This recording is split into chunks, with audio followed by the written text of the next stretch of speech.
Bismillahirrahmanirrahim. Assalamualaikum warahmatullahi wabarakatuh. Sugeng enjing anak-anak, pripun kabare? Alhamdulillah, mugi-mugi sedaya sehat lan semangat sinau. Dinten niki kita badhe piwulangan basa Jawa babagan tembang dolanan. Nanging saderenge sinau, ayo padha ngucapake basmalah bareng-bareng.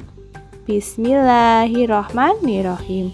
Banjur disiapke alat tulis nggih lan dimirengake Bu Aulia.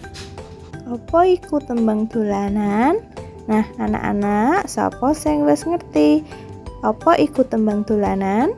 Nah, tembang dolanan yaiku tembang utawa lagu sing kerep dinyanyekake bocah-bocah nalikane lagi dolanan karo kanca-kancane. Ciri-cirine tembang dolanan yaiku nomor setunggal, lirike sederhana. Nomor kalih, nyenengake.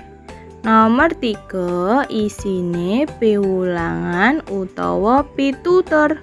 Nomor sekawan, lagune gampang ditirokake. Banjur saiki contone tembang dolanan.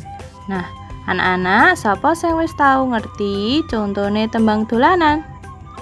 Nggih, nomor setunggal, mentok-mentok. Nomor kalih, cublak-cublak suweng.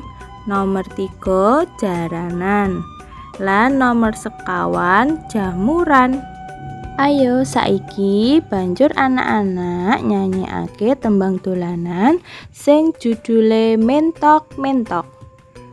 Bareng-bareng nggih. Setunggal, kalih, 3.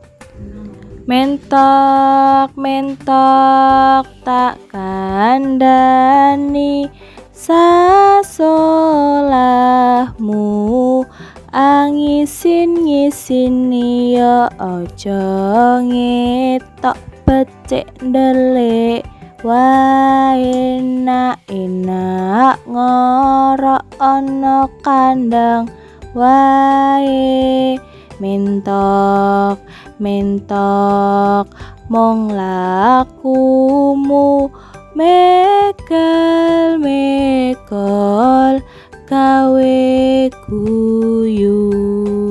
Nggih anak-anak, niku nggih penjelasan saking Bu Aulia. Tugase wis ana ing layar. Aja lali digarap nggih. Cekap semanten, matur nuwun. Wassalamualaikum warahmatullahi wabarakatuh.